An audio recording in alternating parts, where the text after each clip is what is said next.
The Alpha team makes another arrest for drug smuggling. MP for PFP says she fully intends to support and join the committee once established. And Director of the Library says the library has been living up to its pledge to offer the community educational, cultural, social, and awareness programs. Those are the headlines for Monday, November the 9th, 2020.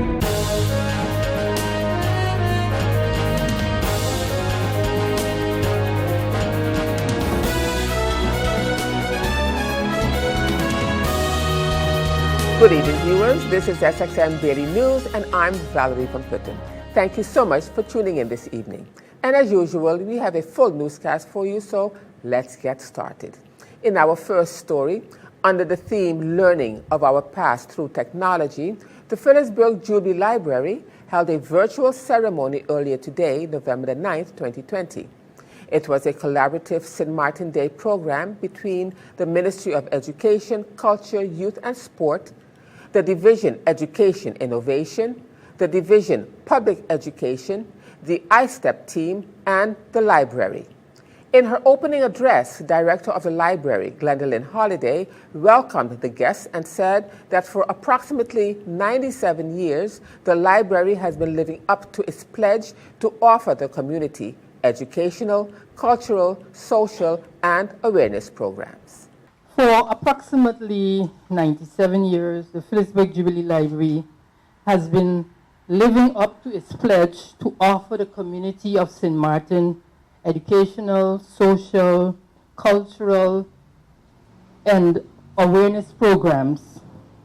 With that being the legacy, we have once again decided to offer another such educational program, with the emphasis on preserving our culture and heritage through working together as a team and networking with the Ministry of Education, Culture, Youth and Sport, who is also the ministry that subsidized Phillipsburg Jubilee Library.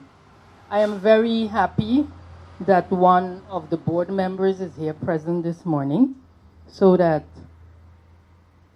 she can take back this experience to the rest of the board members, as we at the library really enjoy the support of anyone as we continue to strive in this challenging time of getting people to come out and be at the library.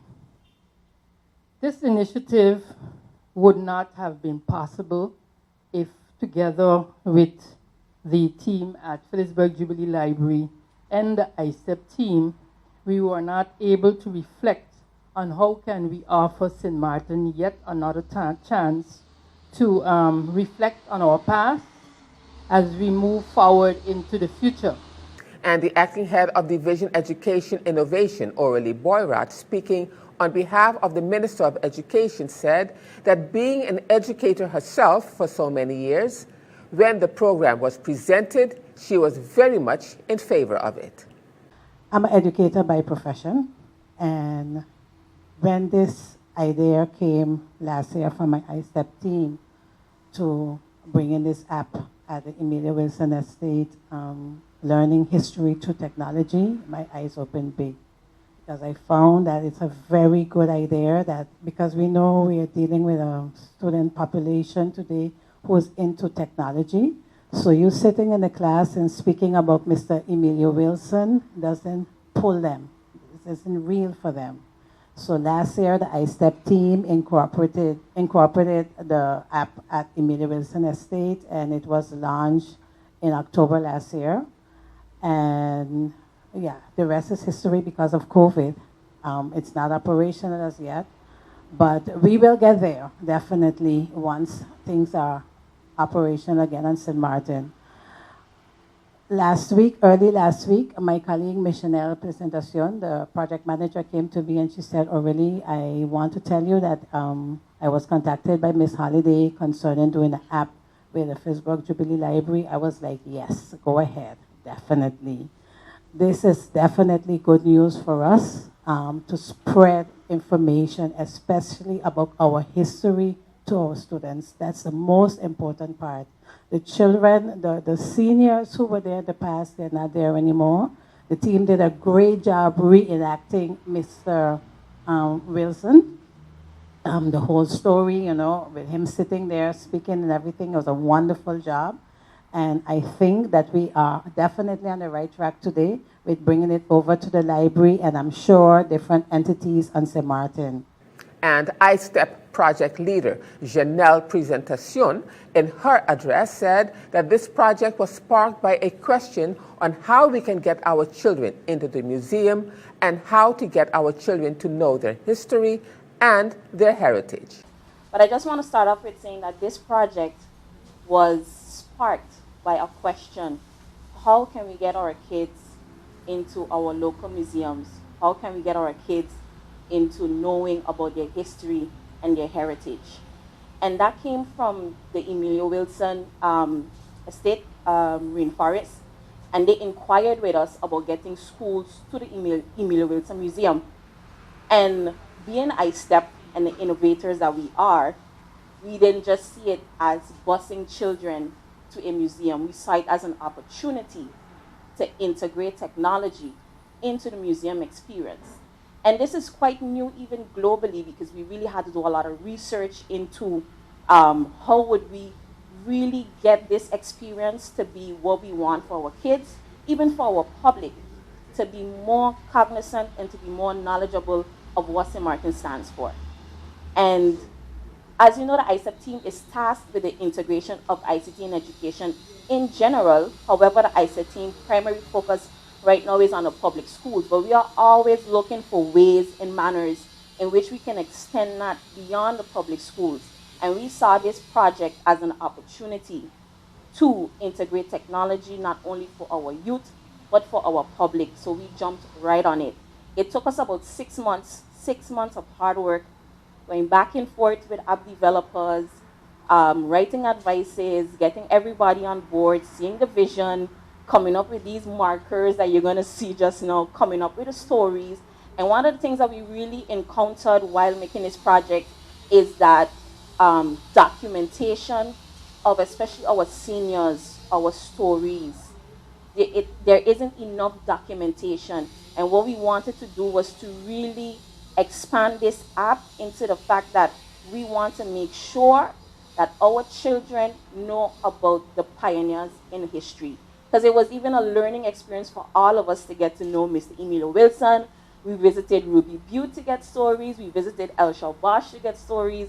We visited so many places just to get stories, and we expanded it beyond Mr. Wilson, that we have salt mining and we have the significance of the well. And we just incorporated technology as a tool, right? As a tool that our public and our children will learn about their heritage. So we are so happy to see the media here today. We hope you carry back this great news about what is here at the Phillipsburg Jubilee Library. Like Ms. Boyrad said, we launched it last year, October 2nd, I believe, because that date in my mind, because it was so much things that we had to do. We launched it at October 2nd at the Emilio Wilson Museum, and we got such great feedback, and it was always the intention of the project. And Member of Parliament for the U.S. Party said, we have to stop this nonsense of giving St. Martin a bad name. We'll have the details to that story and much more when SXM Daily News returns.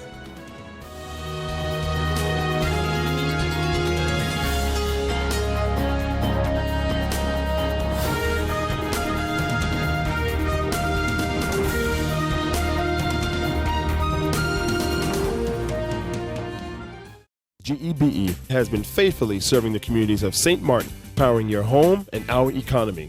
Come rain or shine, our qualified team of professionals are working hard 24 hours a day to provide you and your family with safe, reliable electricity and water. We use the latest technologies and test our products daily to maintain the highest international standards. Our friendly staff is always there to assist you, whether in person, over the phone, or online.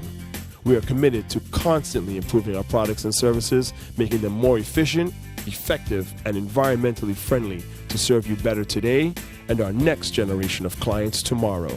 GEBE, powering a brighter future.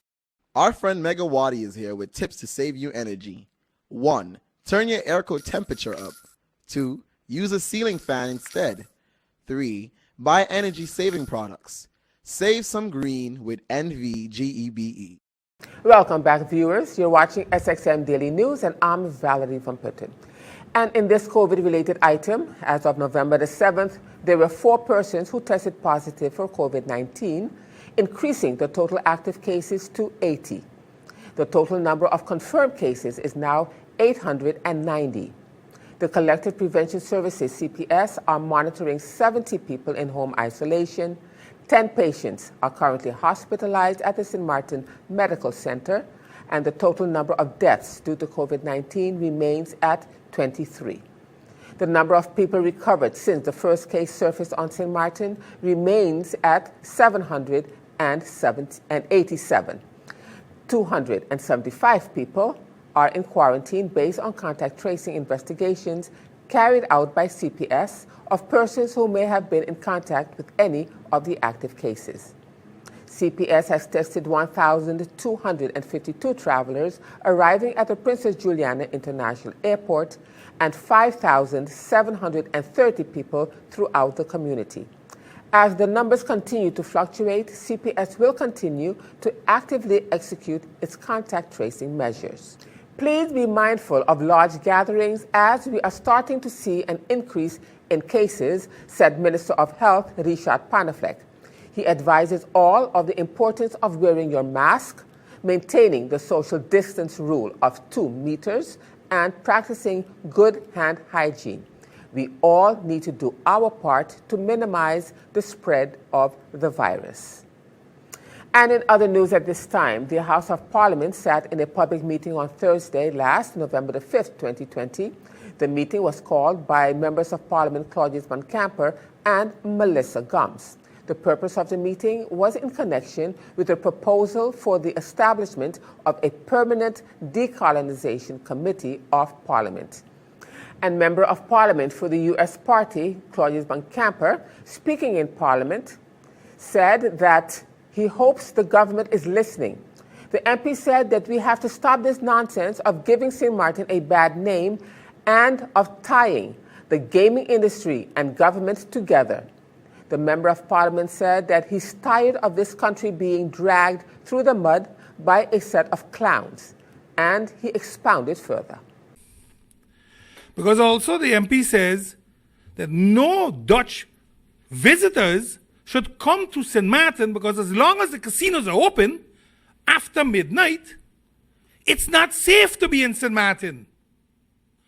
That is a very dangerous statement, Mr. Chairman. That's a very, very dangerous statement. And I hope the government is listening, because the Minister of Justice should ask the good gentleman where he's getting his information from. Because when you make these type of public statements, this goes further than just from Holland to St. Martin. The world also reads this and hears this. We got to stop this nonsense. Because, Mr. Chairman, I would like to know from the good MP, because I'm sure he's going to be listening today to see how we're going to react. Well, I ain't going to react to that. But I'm going to challenge him. Since he is so convinced that the upper world, so the government and the gaming industry, are tied together, if he can show me one conviction, just one, of any politician or civilian in St. Martin who were in cahoots with the gaming industry and the government and forged some kind of nonsense. Maybe he has things in Curacao, then mention the right country. But don't come up here and make statements. Because, Mr. Chairman, what is a statement is the fact that a casino boss was arrested so-called under the pretense that the Italian government wanted him, locked up for 80 plus days in an inhumane police cell, and then sent to Italy to be put on house arrest as he landed. And then got convicted, the Dutch government got convicted in the human rights courts, and then tell us we must pay the boot. So if you want to talk facts, talk facts. If you want to talk stupidity, go home to your family and talk it. But don't put that in the media and send it down to St. Martin, because then you irritate me. And when I get irritated, I have no bones in my mouth. So I'm very cautious that I don't speak the wrong words today, because I know myself and I'm good at it. Mr. Chairman, I need the good MP to understand that when our government makes a decision, it's our government's responsibility. And it's exactly this behavior of his that justifies this committee that we are asking to put into life so that we can decide things for ourselves, that we have self-determination, and not that he questions the state secretary to see if he can't turn back that decision. Well, let me give him the answer. No, he can't. State Secretary Knops can't turn back nothing here. Not in government, not in this parliament. They need to know their place too. Their constitutional place they should know. Because I'm getting sick and tired of it. Some people are afraid to open their mouth against the Dutch because then the TBO and all the prosecutors coming to lock you up. Well, come no. I ain't here, I ain't running. Because I'm sick and tired of this country being dragged through the mud by a set of clowns. He ain't even running the next election, but he run him out. Meanwhile, Member of Parliament for the PFP party, the Honourable Melissa Gums, who also addressed the meeting, said that while she fully intends to support and join the committee once established, she still has some questions that she hopes can be answered by the initiators. A Kingdom Roundtable conference regarding decolonization, and a discussion and negotiation with the Netherlands on the issue of reparations. While I still fully support and intend to join this committee once established, I do have a few questions that I hope can be answered today or in writing by the initiators. Firstly, I find it a little odd that this fee proposal was requested and received prior to the proposal for the establishment of this committee coming to Parliament. This, in my belief, is already a bit of a misstep. For one, I don't think that Parliament can engage Country St. Martin into any agreement, so my first question is actually based on a sentiment expressed by my colleague MP Emmanuel yesterday, which is, as the body that would be representing St. Martin during this roundtable conference, what is government's opinion on this proposal, and what has been their involvement in the discussions leading up to its receipt? Has government received a presentation on the scope of work presented by the Choharis Law Group? What timeline has government discussed with Choharis to either A, achieve success, or 2, concede defeat? So for how long would Country St. Martin be on the hook for these costs? Has government already begun discussions with the Dutch government for hosting this Kingdom Roundtable conference? I know that the proposal mentions May or June 2021, but has that date come from government, from Choharis, or from the MPs that had discussions with Choharis? How was this law group selected? And are there examples of the group doing similar work with any of the 17 countries currently listed by the UN as non-self-governing? Were local law firms consulted prior to going to Choharis? And further to that, having reviewed the group's website, I can see that they have extensive experience in international corporate dispute settlement, as well as corporate and financial structured settlements. But I don't really see relevant work or references regarding the scope described in the proposal received. This is important because for all intents and purposes, they're not actually bound to deliver on anything stated in the scope or appendices. Has government received offers from varying firms before receiving this one? Because prior to making a decision, of course, they have to meet the compatibility ordinance requirements of Article 47. And finally, and perhaps most importantly, as we consider the current situation around us, is their budget to comply with the $7,000 monthly fee required for Choharis' assistance in preparing for this roundtable conference? I noticed that the proposal mentions that each country client shall ensure that it, or a person or entity on its behalf, tenders a payment to Choharis Law Group. So this implies that we could potentially have a fairy godmother or godfather that covers this payment for us. But then what is our obligation to said fairy godmother or godfather for this generosity? And Member of Parliament for the UD, the Honourable Sarah Westcott Williams, who voted against the motion, defended her reason for her position. The Member of Parliament said that there are so many pressing matters, such as SZV, the financial position of the government, the state of our government agencies, our health care, and our fragile economy, but the Parliament spent much of the week discussing decolonization. She went on to explain her position. With the passing of the motion on Thursday last regarding decolonization, I believe that Parliament has torpedoed its own committee before the committee could even get to work. With all the pressing matters before us, such as the financial position of the government, the state of our government agencies, such as SZV, our health care, and our fragile economy, the Parliament spent much of the past week discussing decolonization. The Presidium of Parliament decided to quickly rush a Central Committee meeting and the following day a public meeting of Parliament to establish a permanent decolonization committee. Only after objections from my part and others about the need for such a committee at this time was it grudgingly decided to name the committee Committee for Constitutional Affairs and Decolonization. While I have been very critical of this so-called decolonization drive because of what I read behind these attempts, I voted for the establishment of the committee because I saw and see it as the right setting to continue the discussion regarding the constitutional future of our country and to ensure that no fast balls are passed. Fast ball, such as wanting St. Martin back on the list of non-self-governing territories of the United Nations.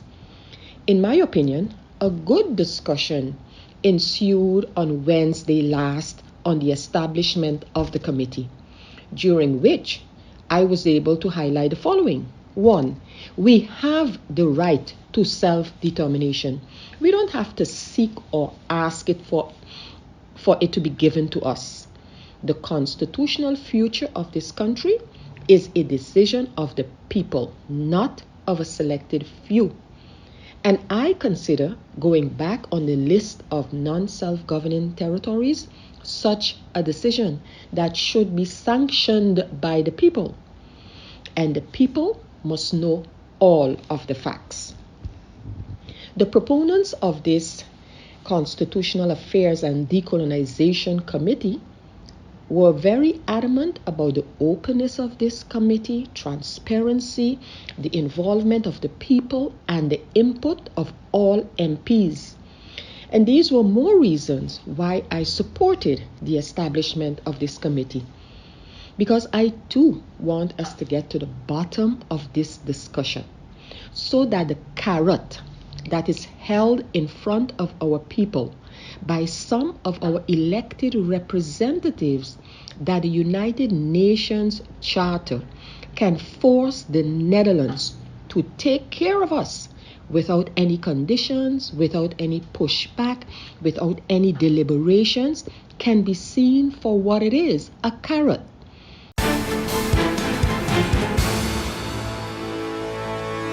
Now turning to our weather forecast for November the 9th, 2020.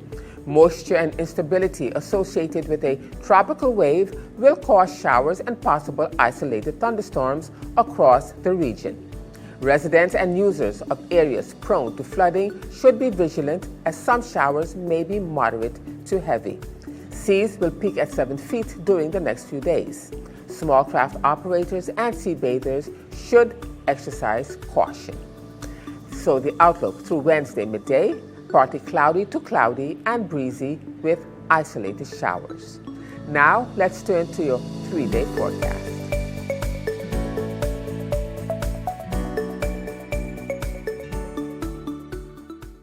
And still to come, the Alpha team makes another arrest for drug smuggling. I'll have the details to that story and more when SXM Daily News returns.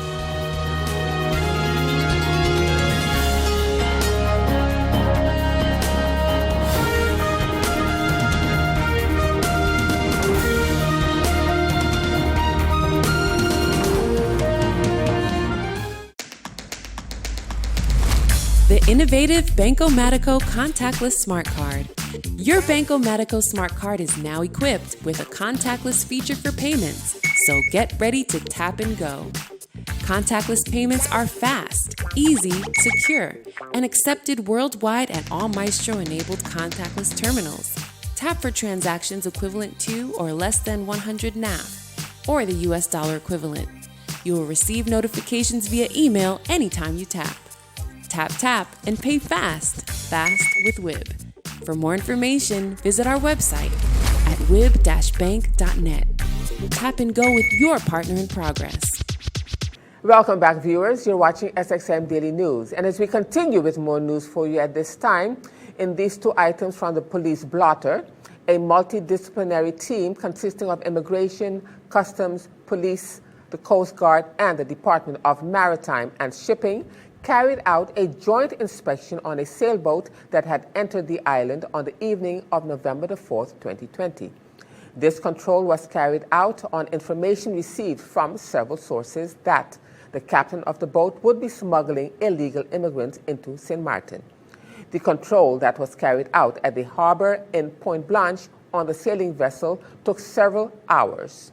It later turned out that nothing illegal or illicit was encountered on board the vessel.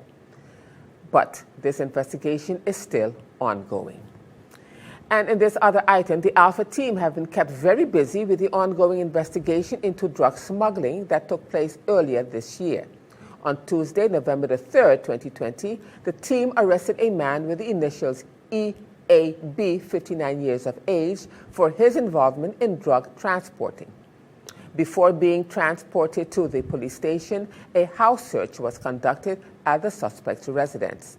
During that search, several items relating to the investigation were found and confiscated. The suspect remains in custody, pending further investigation, and this investigation into drug smuggling via the airport and harbor is still ongoing.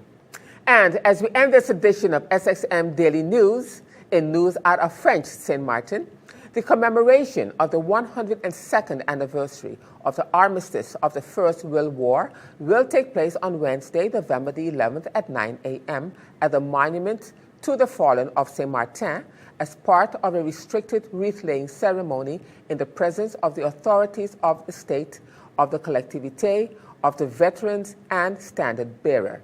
This year, the joint celebrations with Dutch St. Martin, the patronal feast of St. Martin, will be done in a virtual setting with the publication of a video on Wednesday, November the 11th at 10 a.m.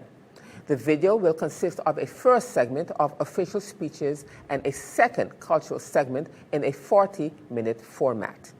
It will be published on Wednesday, November the 11th at 10 a.m. on the Facebook page of the Collectivité de St. Martin.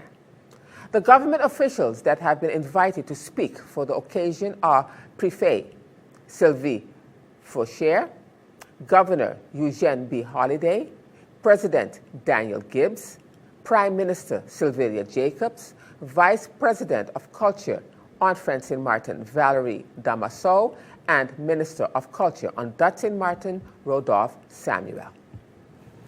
And with that, viewers, it brings us to the end of this edition of SXM Daily News. I am Valerie von Putten, thanking you so much for joining me this evening.